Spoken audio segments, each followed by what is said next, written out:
Olá, gente querida, graça e paz, que Deus abençoe você e sua família. Você está no canal Falando de Cristo na Estrada. Eu de cá, você de lá, em minhas mãos, a velha companheira, amiga, Bíblia Sagrada, lâmpada para meus pés, luz para o meu caminho, é a Santa Palavra de Deus. Em minhas mãos também o nosso manual de estudo, Hebreus, mensagem para os últimos dias. Estamos aí na reta final, né? Estamos estudando a lição número 11. Ontem nós falamos sobre Abraão. A lição número 11 é uma lição realmente que me chamou a atenção. Jesus, o autor e consumador da fé. Verso para memorizar está em Hebreus capítulo 12, verso 2. Olhando firmemente para o autor e consumador da fé, Jesus, o qual em troca da alegria que lhe estava proposta, suportou a cruz sem se importar com a vergonha, e agora está sentado à direita do trono de Deus. Paulo, ele diz que o exemplo a ser seguido é Jesus, mas ele vai mostrando alguns outros personagens do Antigo Testamento. Lembra que ele está fazendo um sermão, e ele vai falar aqui, né, nesta homilia, que o justo, ele viverá pela fé. Nós precisamos perseverar, nós precisamos realmente viver pela nossa fé. E aí ele vai citar algumas pessoas que viveram pela fé no passado. Ele vai citar Abraão, né? Terminamos ontem falando sobre Abraão, principalmente ali, né? O destaque, lendo Hebreus capítulo 11, do verso 20 ao verso 28, né? Cita ali algumas pessoas. E aí a pergunta, o que essas pessoas de fé fizeram? Com as suas ações, como é que as suas ações se relacionam com a convicção de fatos que elas não viram, né? Já que fé é justamente ter a certeza, né? Que vai receber aquilo que foi prometido, mas que você não viu. Então Isaac, Jacó, José, Moisés, eles acreditaram em coisas que ainda não ocorreriam, né? Ainda não tinha acontecido para eles. Repito, Isaac, Jacó, José e Moisés, eles acreditaram em coisas que ainda iriam ocorrer no futuro, né? E aí nós vamos dar um destaque depois aí para a história de Abraão, né? Abraão é incrível, né, irmãos? Quando ele estava, entre aspas, morto, né, e Sara estéril, né? Ele creu, e aí ele vai ter Ismael, seu primeiro filho. Deus pede que ele despeça Ismael a pedido de Sara e a sua concubina, né, a mãe de Ismael, que Deus iria cuidar dos dois, da mãe e do filho, e que Sara iria dar luz. E esse é Isaac, e seria pai de uma grande multidão. Mas no capítulo seguinte ele pede que sacrifique Isaac, que mate, trocando em miúdo, que mate Isaac. E ele vai para fazer esse sacrifício, mas ele fala, olha, fica tranquilo, nós vamos ali sacrificar e voltaremos. Ele cria que Deus iria ressuscitar Isaac, mesmo que ainda não havia acontecido esse evento, ainda não tinha acontecido nenhuma ressurreição, né? Deus não tinha feito esse milagre da ressurreição ainda, mas ele já cria que ele poderia sacrificar Isaac e que Deus iria devolvê-lo vivo, né?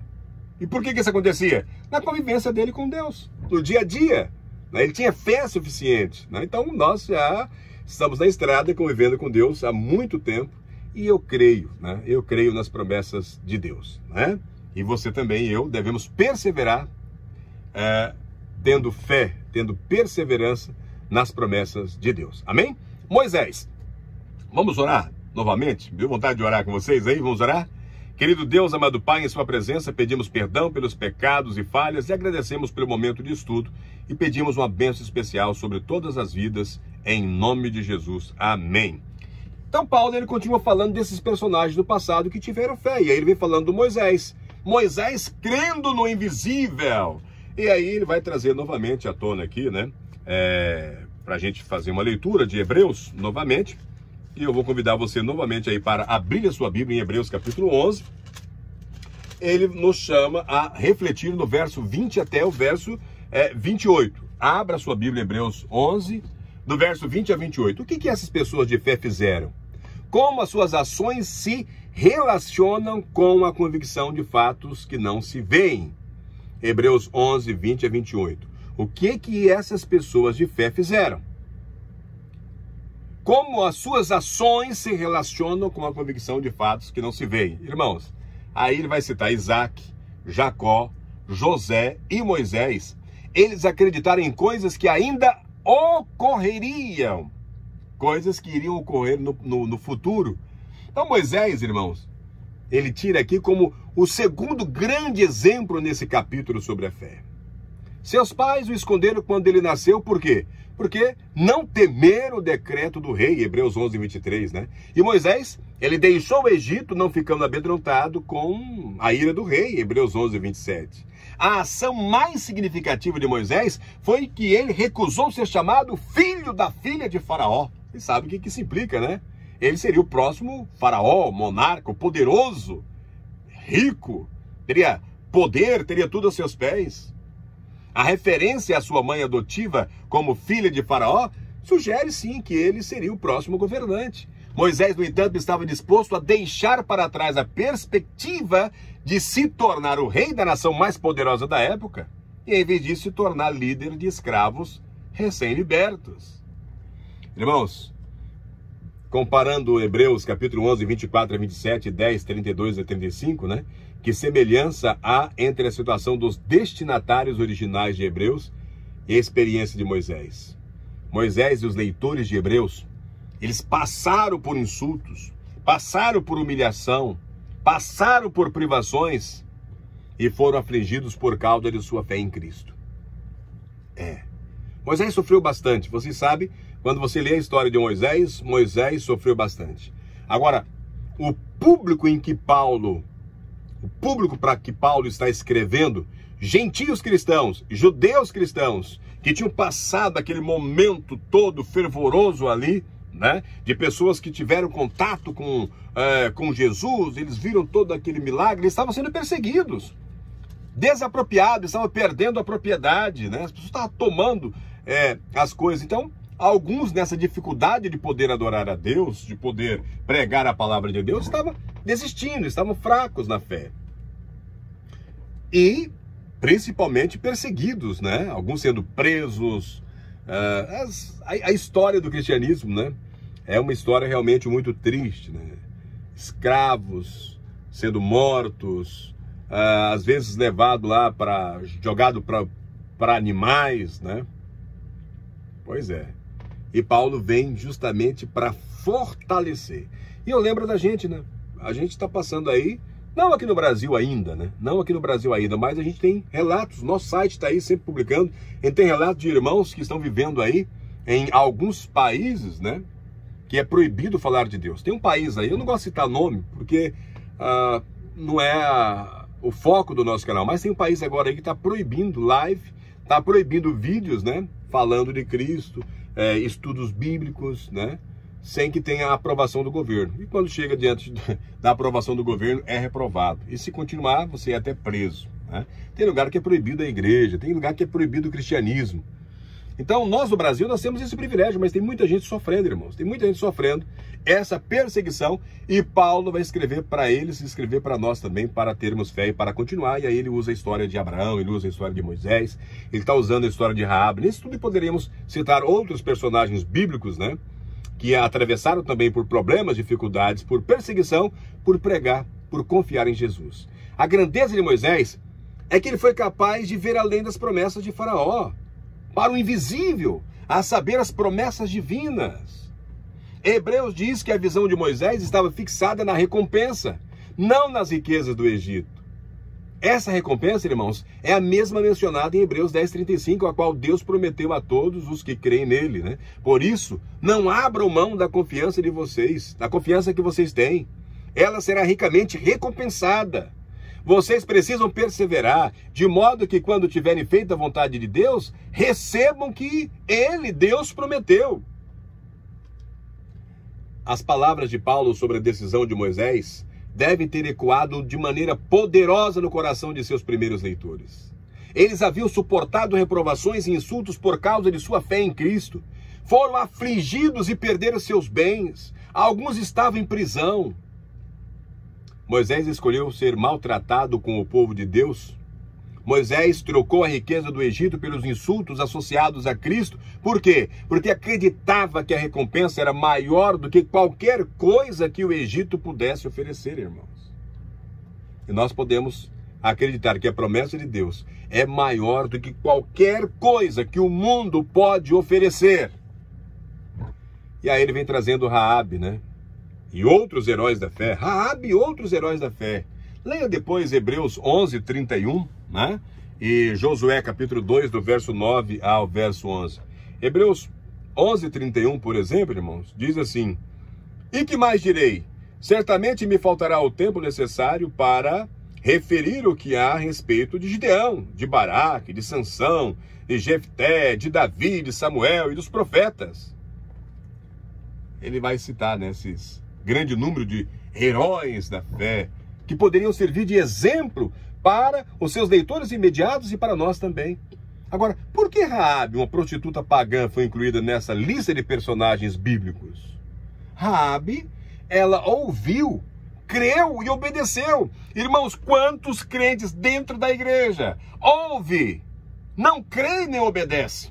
Alguns ouvem, crê que foi Deus que escolheu, mas não obedece.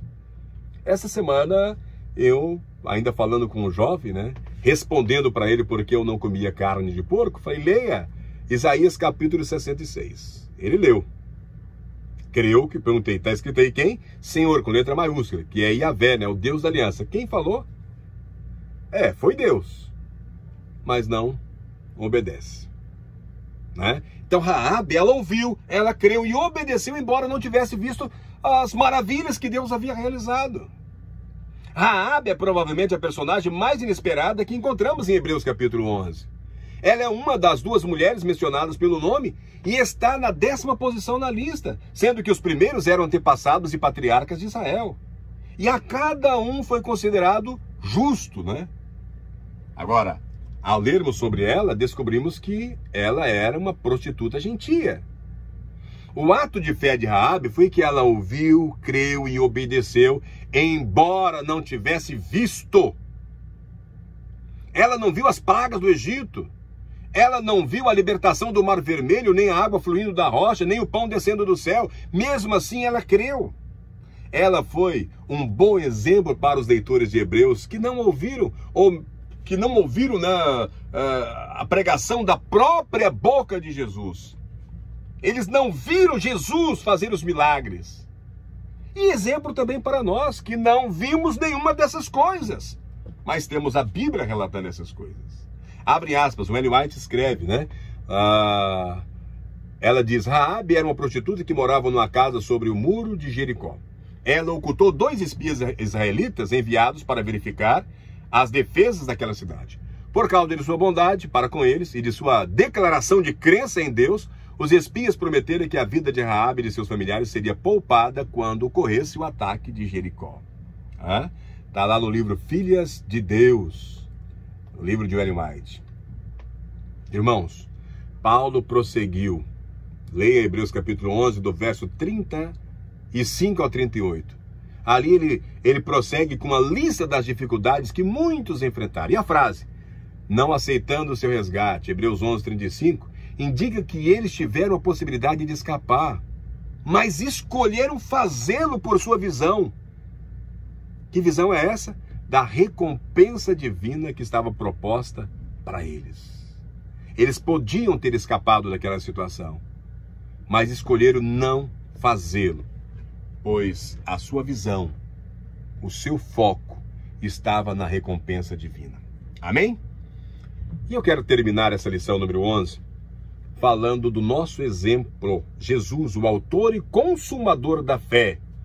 Hebreus capítulo 12, verso 1, 2 e 3 diz, portanto também nós, visto que temos a rodear-nos tão grande nuvem de testemunhas, desembaraçando-nos de todo o peso e do pecado que tesamente nos assedia, corramos com perseverança a carreira que nos está proposta, olhando firmemente para o autor e consumador da fé, Jesus, o qual, em troca da alegria que lhe estava proposta, suportou a cruz, não fazendo caso da vergonha, e está sentado à destra do trono de Deus. Considerai, pois, atentamente aquele que suportou tamanha oposição dos pecadores contra si mesmo, para que não fatigueis desmaiando em vossa alma. Oh, glória a Deus, né? O que esses versos nos pedem, irmãos? Que não desanimemos. Não é hora de desanimar. Mas, Vanderlei, a coisa está feia, a coisa está estranha. O mundo parece que perdeu o rumo. Há um desamor geral. As pessoas estão cada dia mais complicadas, se atacando, se agrefiando, guerra, pessoas se matando. Não desanime, meu irmão. Corra com perseverança a carreira, olhando firmemente para o autor e consumador da fé, Jesus. Não olhe para o Vanderlei Francisco. Apesar de Paulo ter citado vários heróis da fé aqui, ele fala, mas olhe para Jesus. Olha o que ele passou por mim e por você. A alegria que estava proposta para ele de estar sentado à destra de Deus, de ser o nosso representante, de poder ofertar salvação para todos nós, de ter direito de voltar novamente, né, e para nos buscar, para estarmos com ele, aonde quer que ele esteja. Ele não se importou com a vergonha, ele não se importou com a oposição dos pecadores contra ele. Por que eu e você vamos desistir? Não é hora de desistir, continue. Ah, mas eu estou sendo atacado no meu trabalho, eu estou sendo atacado na minha casa. As pessoas, né? Eu sou um pai, eu sou uma mãe, os meus filhos não estão nem aí. Ah, eu sou um filho, meu pai e minha mãe não estão aí. Eu estou pregando todos os dias e parece que ninguém ouve. Continue. Corra com perseverança a sua carreira, olhando firmemente para o autor e consumador da fé, que é Jesus Cristo. O ponto alto, meus irmãos, da exposição sobre a fé em Hebreus capítulo 12. Paulo começou a carta com Jesus. E ele diz, Jesus é o que vem e que não irá demorar, lá em Hebreus 10, 37. Né? E ele conclui com o autor e consumador da nossa fé, Jesus. Hebreus 12, verso 2. Isso significa que Cristo é aquele que torna a fé possível. E é o exemplo que personifica perfeitamente o que é uma vida de fé. Com ele, a fé atingiu a expressão perfeita. Jesus é o autor ou precursor de nossa fé, pelo menos em 3 sentidos, para encerrar. Primeiro, ele é o único que terminou a corrida em seu sentido completo. Os outros mencionados no capítulo anterior que eu citei alguns aqui, não alcançaram o seu objetivo ainda. Hebreus capítulo 11, versos 39 a 40. Estão aguardando. Como eu e você. Como nós fizemos naquela campanha de oração em prol de pessoas enlutadas, entendendo que as pessoas estão ali descansando, esperando o seu galardão na segunda vinda de Cristo. Agora Jesus não. No entanto, Jesus ele entrou no descanso de Deus no céu. Jesus está sentado à direita do Pai. Nós, juntamente com esses outros, reinaremos com Jesus no futuro. Apocalipse capítulo 20, né? Verso 4, irmãos. Junto com esses que eu citei aqui, né? Que morreram esperando, aguardando a tão sonhada promessa. E nós, Apocalipse 20, verso 4 diz, vi também tronos. E nestes sentarão-se aqueles aos quais foi dada a autoridade de julgar. Vi ainda as almas dos decapitados por causa dos testemunhos de Jesus, bem como por causa da palavra de Deus, tantos quantos não adoraram a besta, nem tampouco a sua imagem, e não receberam a marca na fronte e na mão, e viveram e reinaram com Cristo durante 1000 anos. Durante esses 1000 anos que nós vamos ficar lá no céu, irmãos, nós vamos entender muita coisa. Muita coisa. E depois voltaremos para cá, né, junto com a Nova Jerusalém. Amém? É uma maravilha, né? Em segundo lugar, a vida perfeita de Jesus tornou possível a esses outros correrem a corrida. Se Jesus não tivesse vindo, a corrida de todos teria sido inútil. Mas ele veio. E aí não é só fé. Está registrado, são fatos. Jesus veio. Jesus morreu em nosso lugar. E Jesus subiu ao céu. Amém. E finalmente, terceiro ponto é que Jesus, ele é a razão pela qual temos fé. Jesus é a razão pela qual temos fé. Sendo um com Deus, ele expressou a fidelidade divina para conosco. O Senhor nunca desistiu de seus esforços para nos salvar. E é por isso que alcançaremos a recompensa final. E não iremos desistir.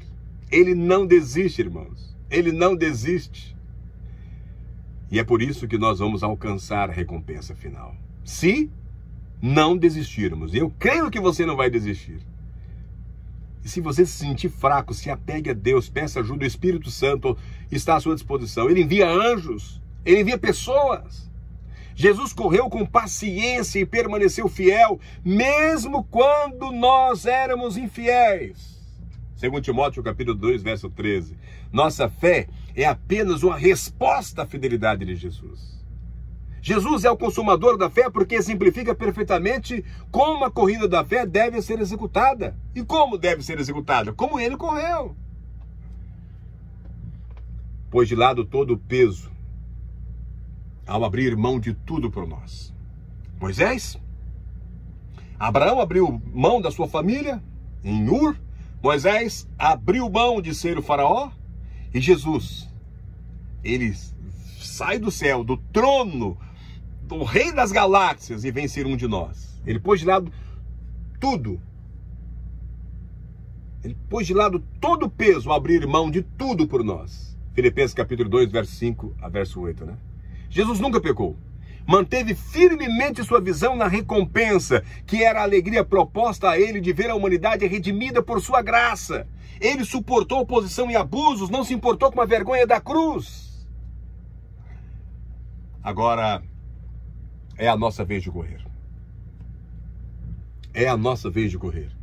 Embora não possamos alcançar o que Jesus fez com as nossas próprias forças, nós temos o seu exemplo perfeito diante de nós. E assim, pela fé nele, e mantendo nossos olhos nele, como os outros fizeram antes de nós, que eu citei aqui, seguimos em frente com fé, irmãos, confiando em suas promessas. Promessa de uma grande recompensa para você e, claro, para mim também. Amém? Que maravilha esse estudo! Oremos. Querido Deus, muito obrigado por tamanha promessa, muito obrigado por tamanho exemplo. Pedimos ajuda, Senhor, que o seu Santo Espírito esteja conosco, que ele esteja nos conduzindo nesse caminho, nesse processo, nessa corrida. E se fraquejarmos, o Senhor esteja aqui para nos pegar pela mão, porque o Senhor não desiste de nós. E temos a certeza que o Senhor está presente em nossas vidas. Seja com cada irmão, com cada irmã. Abrace, conforte. Permita que eles sintam a sua presença, as suas ações, os seus milagres. Seja com essa família agora, meu Deus. Em nome de Jesus eu te peço. Seja comigo, com o nosso projeto, hoje e sempre. Amém. Amém? Pense nisso, um forte abraço. E até o próximo estudo, lição número 12. Amém.